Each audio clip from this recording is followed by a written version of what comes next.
Ayun, so what's up mga kaputrip? So this is Sir Jeffrey's Kitchen. And ngayon magluto tayo ng ultimate fried rice. Ayan. So tara, samahan niyo ako at magluto tayo. Ayan, so ang una nating ginawa dito sa ating gagawing fried rice ay kumuha lang tayo ng 5 cloves ng bawang, tapos pinukpok natin to para mas mabilis nating matanggal ang mga balat nito. Pagkatapos, hihiwain lang natin ito ng mabilis at maliliit. Yan, ganyan lang. Ayan, so pagkatapos natin dito sa ating 5 bawang, ay set aside lang natin ito. Diba? Super easy, ganyan lang. Tapos meron tayo ditong 3 cheesy hotdog. Yan, ganun din. Hiwain lang natin siya ng maliliit lang din para mas kumalat siya sa ating fried rice.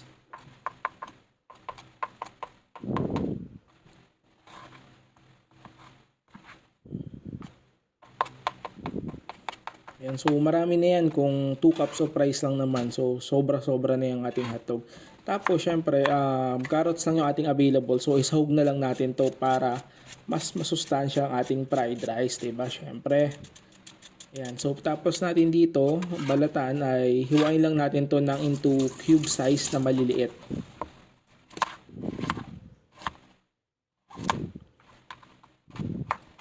Goods na yung ganyan, no? Ganyan lang, okay na yan.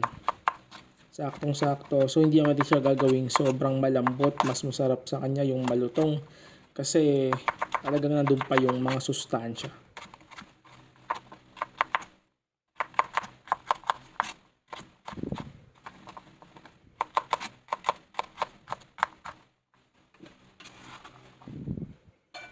Yan, ganyan lang. Tapos set aside na natin yan. Ayan. So, kanina hindi ko na ipakita pero nagbalat tayo ng hipon. Ganyan. Tinagkal natin yung bituka. Ayan. Tapos, meron tayo ditong bahaw kasi mas masarap sa fried rice ay yung bahaw.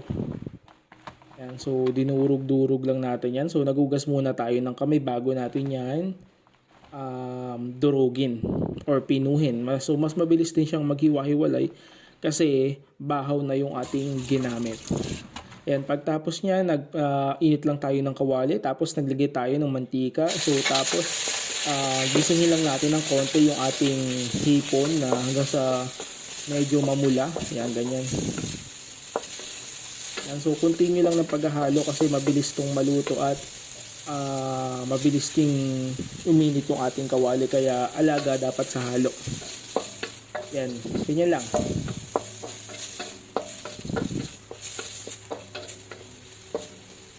Ayan, pag okay na, set aside lang natin yan.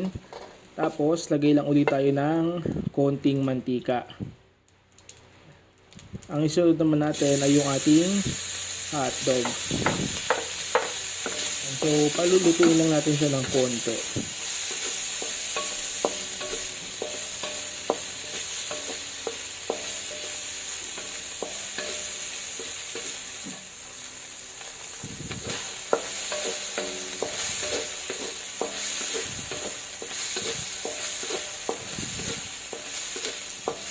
Ayan, pagka okay na, medyo namula na ng konti.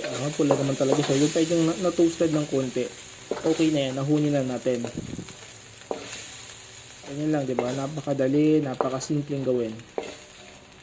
Pero actually, pwede mo siyang pagsabay-sabayin. Yung tamang sequence lang ng mga rekado. Pwede yun. So ito, gusto ko lang talaga nahihirapan. Kaya, inisa-isa ko.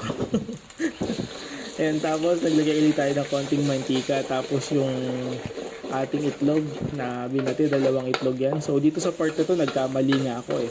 Pero wala nang magagawa. So ganyan, diretso na natin. Kasi yung kawali, dumidikit yung itlog. Pero diretso natin, wala andyan na eh, di ba? So masusolusyon na naman natin yan mamaya.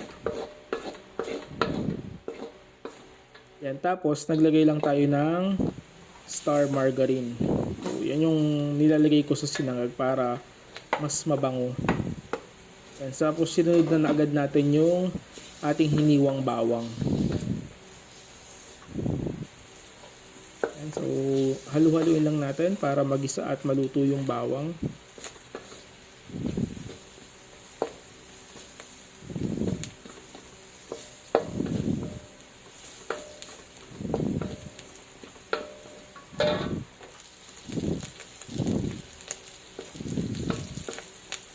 Ayan, so pwede na yan. Pagkatapos natin, ilagay na rin natin yung ating carrots. So konting gisa-gisa lang dito sa carrots kasi gusto natin malutong yung carrots eh. Yan, tapos isama na rin natin yung itlog sa ating paggigisa. Tapos durugin lang natin siya uli para kumalat siya, hindi siya dun sa isang bahagi lang yung ating mga itlog. Yan, ganyan lang.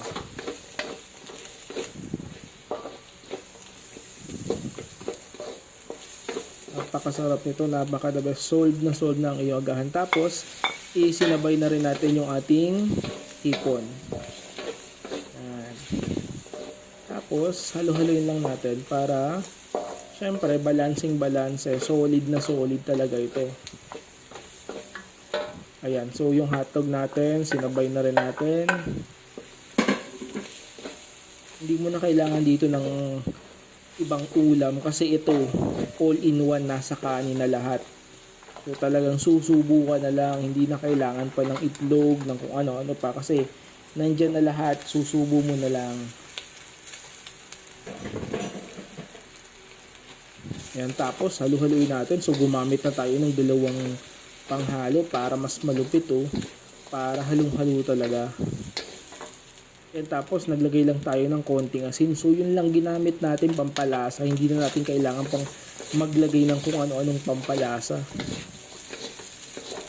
So balahaluin natin ng mabuti para kung ganun, para sa ganun magbalanse talaga yung luto natin. You know? Talagang fully loaded to sa sarap. Yan po, na isang kulo na. Umuusok na talaga siya.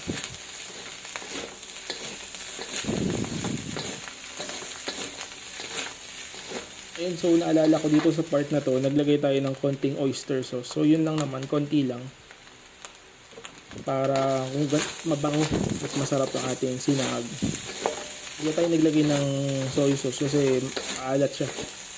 Okay na yan.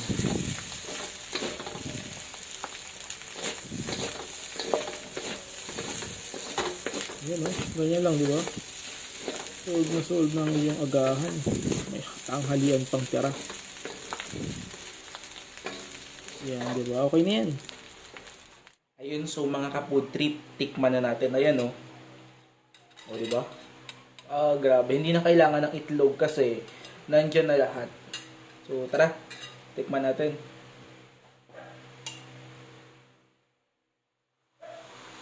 First bite.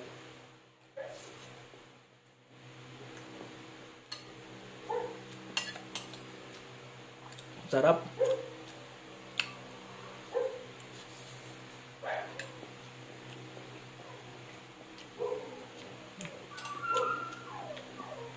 Whipped cream. Ayan. Agad.